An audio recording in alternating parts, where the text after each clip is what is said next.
Palmeiras. Uma vitória importante, 3-2, correu alguns riscos, é verdade, uma vitória apertada ali no fim, 3-2 com o gol do Richard Rios. Uma atuação que não foi brilhante, mas pelo menos acho que esse Palmeiras teve alguns sinais positivos ontem. O que você achou, Henrique? Eu gostei do resultado, achei que o Palmeiras está buscando esse time, esse jeito de jogar, gostei da escalação, né? Achei que o Evangelista está se firmando no time. Até comentei ontem, dei uma tuitada, falei, o Evangelista é bola, tal. É um jogador que está fazendo muito bem ao meio-campo do Palmeiras. Num determinado momento, é bem verdade, fica muito aquela coisa bola no Estevão, né? E tenta resolver. Mas não me parece ser esse deserto de ideias que muita gente fica apontando o dedo para o Palmeiras. Acho que é um Palmeiras que está buscando. O adversário era difícil, a condição, o Sporting Cristal é um timinho chato mesmo, é um time que estava buscando, duelando com o Palmeiras. A torcida foi em bom número lá, foi em peso. Então, assim, é o típico jogo de Libertadores, típico jogo chato de Libertadores, e que o resultado foi muito importante para o Palmeiras. E para você, Thiago, o resultado valeu mais do que a atuação em si do Palmeiras? Acho que o resultado vale muito, né? Na Libertadores, fora de casa, e ainda mais depois de levar duas vezes, né? Gols de empate ali, os 2 gols, aliás, maravilhosos do Sporting Cristal. O Palmeiras conseguiu ter esse gen aí competitivo, né? Que costuma ter, né? Que é um time bem entalhado nesse sentido de lutar até o final. A gente se acostumou a falar do tal do pacto do Palmeiras, enfim, mas não é pacto, né? É trabalho, é lutar até o fim, é insistir até as últimas jogadas, até os últimos segundos, e acabou sendo premiado ontem com a insistência na jogada do Luigi, o gol do Richard Rios. Um Palmeiras que ainda não encanta a torcida, mas acho, Hernan e Luísa, que nesse princípio de Libertadores, e ainda mais com o Vitor Roque, que ainda não entrou na dinâmica que a gente imagina para ele, sem o Paulinho, que é um jogador importante, que deve estrear daqui a pouco, o Palmeiras tem que ir sobrevivendo e ganhando pontos. E foi isso que fez, e fez muito bem. Hernan, ontem a gente falava aqui, né, sobre a importância da atuação, que era até o parâmetro do Palmeiras era diferente do parâmetro do São Paulo. São Paulo tinha que vencer e pronto, fora de casa. O Palmeiras não, precisava apresentar algo mais para o seu torcedor. Você viu os sinais positivos e como é que isso foi visto de dentro também? Porque foi um Palmeiras que sim, que teve dificuldades ali, especialmente no primeiro tempo, que foi um time muito pobre de ideias, sem criatividade. No segundo tempo a situação melhorou. Daqui a pouco a gente fala também sobre a atuação do Abel, que fez mudanças no time. Ele tentou apresentar algo diferente, fazendo mudanças desde a escalação. Mas de dentro do Palmeiras, como é que foi encarado esse jogo de ontem? É legal a gente falar sobre isso, porque é o seguinte, o Palmeiras, de fato, precisava ter uma atuação para dar uma acalmada no torcedor, que é aquilo que o Palmeiras vem buscando internamente, que é o Palmeiras vem buscando esse encaixe do time, que é o que a comissão técnica busca, que é o que o Abel busca todos os dias. Esse trabalho que a diretoria fez de dar um time ao Abel, de investir num time novo, de fazer essa reformulação, é o trabalho do dia a dia que deixa todo mundo tranquilo dentro da academia de futebol. Essa busca dessa melhora, ela é incansável lá dentro. Porém, esse resultado e o fato do Palmeiras lutar até o último minuto, foi exatamente isso que eu troquei mensagem hoje de manhã com uma pessoa do Palmeiras que me disse. O fato do Palmeiras ter lutado até o final dá uma margem de tranquilidade, mesmo sabendo que ainda precisa melhorar na questão do desempenho. Mesmo que ainda precisa melhorar na questão de dar ao torcedor aquela coisa do time convenceu. O time agora está convencendo porque está jogando bem. Que teve isso tempos atrás e agora busca com essa reformulação do elenco. Mas a entrega, fazer gol no último minuto, os caras lutarem, o time mexer ali, mexer daqui, a comissão técnica trabalhar muito na beira do campo para melhorar o time e buscar alternativas, deu ao Palmeiras, nos bastidores, um ar de tranquilidade de que está no caminho certo e que foi importante esse resultado dessa estreia da Libertadores. É o resgate do pacto que o Thiago comentou, né? Daquele espírito do Palmeiras da era Abel Ferreira, aquela mentalidade forte, que você sabe que o time em algum momento vai fazer o gol. Que o jogo tá difícil, tá amarrado, mas esse Palmeiras ele é capaz de superar as adversidades e fazer um gol no final. Esse Palmeiras sempre mostrou muito isso nos últimos tempos. Essa mentalidade forte estava um pouco abalada e acho que esse jogo traz esse resgate. Agora, quem estava lá acompanhando, e é por isso que não está aqui presente, de corpo presente, inclusive, é o PVC. E ele traz alguns bastidores dessa partida do Palmeiras ontem. Duas coisas chamaram muito a atenção ontem na entrevista coletiva do Abel Ferreira. Primeiro, a calma e o didatismo como ele deu a entrevista coletiva. Olha como parece simples. Quando você está feliz, o Abel estava feliz pelo resultado, mais do que pelo desempenho, a clareza das ideias para explicar taticamente como o time se comportou, para explicar as dificuldades que tem tido e para lembrar situações do passado, como a campanha de 2021 começou também aqui na cidade de Lima, também com uma vitória por 3-2, na época também com gol no último minuto. Em 2021, o adversário foi o Universitário, no Estádio Monumental, do outro lado da cidade, e o gol da vitória foi feito por um menino da base, o Renan, aos 50 minutos do segundo tempo. A outra coisa que chama a atenção é por que o Palmeiras decide voltar para São Paulo, embora saia de Lima e a metade do caminho seja o Recife, onde joga domingo. O Palmeiras entende que a estrutura da academia de futebol não pode ser desprezada. Se fosse diretamente para o Recife, viajaria menos e trabalharia em piores condições. É isso, sem dizer com essas palavras, que fez o Palmeiras decidir voltar para São Paulo, dormir na academia de futebol, acordar, fazer a recuperação física. Os jogadores vão para casa, almoçam, veem seus filhos, suas famílias, voltam para se apresentar para a academia e então vão para o Recife nesta sexta-feira ainda. Mas usam a estrutura da academia, que é uma das melhores da América Latina.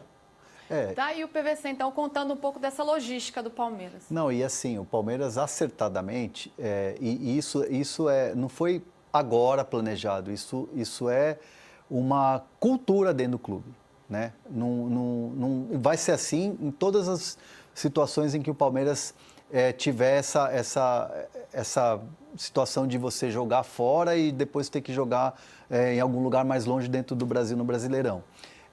O Palmeiras ele sempre vai utilizar da estrutura que tem. E não é porque vai ficar, vou para lá, vou para cá. O Palmeiras também tem como fazer a recuperação de alguns atletas se tiver essa necessidade. E não teve um desgaste tão grande assim de alguns atletas com a necessidade de fazer, por exemplo, recuperação dentro do voo.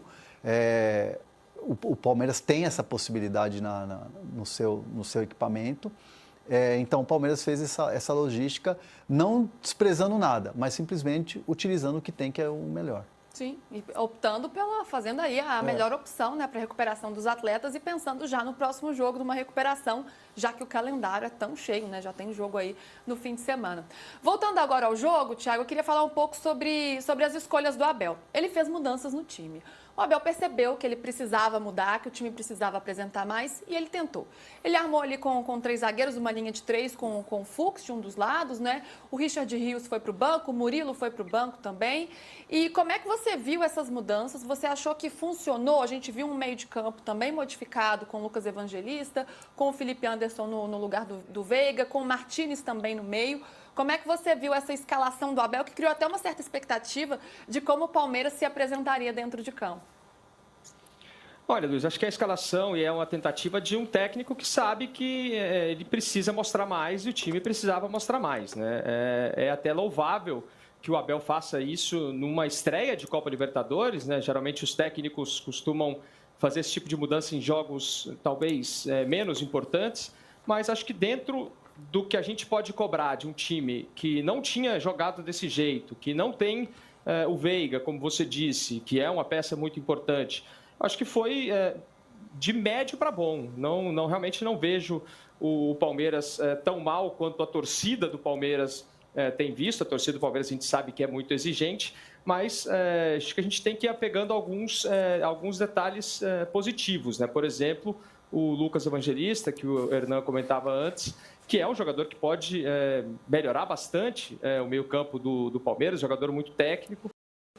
Pouco a pouco a gente vai vendo alguns detalhes, alguns indícios de que o Palmeiras vai construindo aí uma base para fazer uma boa campanha na Libertadores e em todas as competições, né? O Palmeiras é um time que esse ano acho que até começa a ter um elenco mais robusto, né? A gente vai olhando e vai vendo mais opções, inclusive para o Abel fazer esse tipo de mudança, fazer esse tipo de variantes táticas, né? Que é algo que não é o costume, ou não é algo que ele tenha feito tanto nos últimos anos. E falando sobre o que funcionou, o que é o mais importante, bola na casinha, a bola entrou, né, Hernan? Porque nos últimos jogos o Palmeiras passou 3 jogos sem fazer gols, que era uma questão, o Abel sempre falava, né? Falta eficiência, falta eficácia.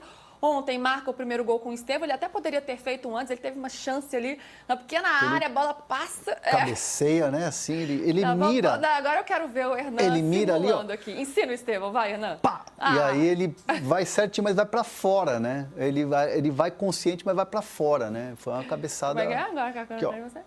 Assim que faz, entendi. Eu tô notando aqui, viu, Luiz? Você pega aí pra sua pelada. Eu tô notando o que o Hernan tá falando aqui pra pegar as dicas. Pelada em Barcelona, aí você vai se dar bem. Mas assim, ó, eu tô muito crítico hoje, eu tô muito chato com os haters. Atenção, haters, hoje vocês não terão paz comigo. Estão te enchendo muito o saco? Não, eu que quero encher o saco deles, porque é o seguinte... Você quer fazer a revanche. Porque o problema do Palmeiras era que o Palmeiras não fazia gol. Aí agora o problema do Palmeiras é porque o Palmeiras tomou gol e tomou susto e só fez a virada ou o resultado no último minuto. Os caras têm que decidir o que eles querem reclamar, entendeu? Porque assim, o Palmeiras ontem fez uma partida em que buscou o resultado a todo momento. E aí você acaba de citar um exemplo, o Estevão perde um gol e depois ele se recupera e faz a jogada. O Evangelista pegou na entrada da área e o goleiro fez uma defesaça. Às vezes também tem um fator. O Everton fez uma defesa que ele pega em cima da linha. Então, assim, foi um jogo muito aberto e com várias chances para os dois lados. Eu não achei ruim, não. E é legal ver essa evolução do Palmeiras no sentido de finalizações e de fazer gols. Ficou numa seca de 3, 4 jogos e agora fez 3. E mesmo nas falhas defensivas, é verdade, deu espaço para o adversário, tudo isso é verdade. Mas foram 2 golaços também, né? Fora da área, não é um gol que você faz qualquer hora. Claro. Né? Vamos dar um mérito também para os adversários, porque, ó, não é aquela bola que entra todo dia. Foram 2 baita golaços. Muito bem, agora já pensando aqui vamos ver a prancheta, então? Já que a gente estava destrinchando o jogo aqui do Palmeiras, tem o PVC com a prancheta contando como foi a atuação tática do time? Eu vou mostrar uma coisa aqui na prancheta, que embora seja até meio óbvia, foi perguntada para a imprensa peruana, então não custa nunca dizer o que está acontecendo, como é que joga o Palmeiras e como é que jogou aqui em Lima, na vitória por 3-2 apertada contra o Sporting Cristal. Bom, a gente sabe que ele chega na frente com 5, mas a pergunta da imprensa chilena foi a seguinte, da imprensa peruana foi a seguinte. Começou com 3 zagueiros e depois passou para a linha de 4. Não é verdade. O que acontece com o Palmeiras é o seguinte, na construção defensiva ele colocou o Bruno Fux na função do Marcos Rocha. Então, historicamente, com o Abel, o lateral direito sempre é o construtor pela direita, com Gustavo Gomes centralizado e o Murilo, ontem foi Micael, pela esquerda. Então você faz saída de 3, parece um sistema de 3 zagueiros. E ele puxou o Emi Martínez para fazer um pivô defensivo, então eram 3 e mais 1. E isso liberava o Piquerez pela esquerda e o Lucas Evangelista como meia, que era um 6º homem de chegada na última linha ofensiva. Então ficava 3-1-1-5 na construção. Então ele mudou o sistema no segundo tempo? O Abel mesmo disse que não. Quando ele recuava o Bruno Fux como lateral direito, Gomes, Micael, Piquerez como lateral esquerdo. Então defende com linha de 4, ataca com 3 zagueiros. É simples, mas muita gente não entende. Por isso que eu resolvi mostrar na prancheta. Agora a gente entendeu, então, PVC. Acho que todo mundo entendeu, então. Vamos ver como é que está a classificação do grupo do Palmeiras. Vitória importante, 3 pontos na conta aí na primeira rodada. E agora o Palmeiras, que faz parte do grupo G, está ali na primeira colocação junto com o Cerro Porteño. O Cerro está à frente, venceu o primeiro jogo contra o Bolívar por 4-2, então por isso tem a vantagem aí no saldo de gols. O Palmeiras aparece em segundo com a mesma pontuação após vencer o Sporting Cristal. E depois aparece o próprio Sporting Cristal, que perdeu para o Palmeiras, e o Bolívar também. Então está aí esses confrontos desse primeiro grupo, desse grupo G aí da Libertadores. E aí, torcedor palmeirense, gostou do vídeo? Então não se esqueça de deixar o seu like, porque isso ajuda demais o nosso canal a crescer e levar as notícias do Verdão para ainda mais pessoas. Aproveite também para se inscrever no canal e ativar o sininho das notificações para não perder nenhum conteúdo sobre o Palmeiras. Aqui você fica por dentro de tudo, contratações, bastidores e as novidades do nosso time de coração. Deixe seu comentário aqui embaixo falando o que achou do vídeo e compartilhe com seus amigos palmeirenses. Vamos juntos fortalecer essa comunidade. Obrigado pela sua companhia e até o próximo Giro de Notícias do Palmeiras. Avante palestra! Forte abraço!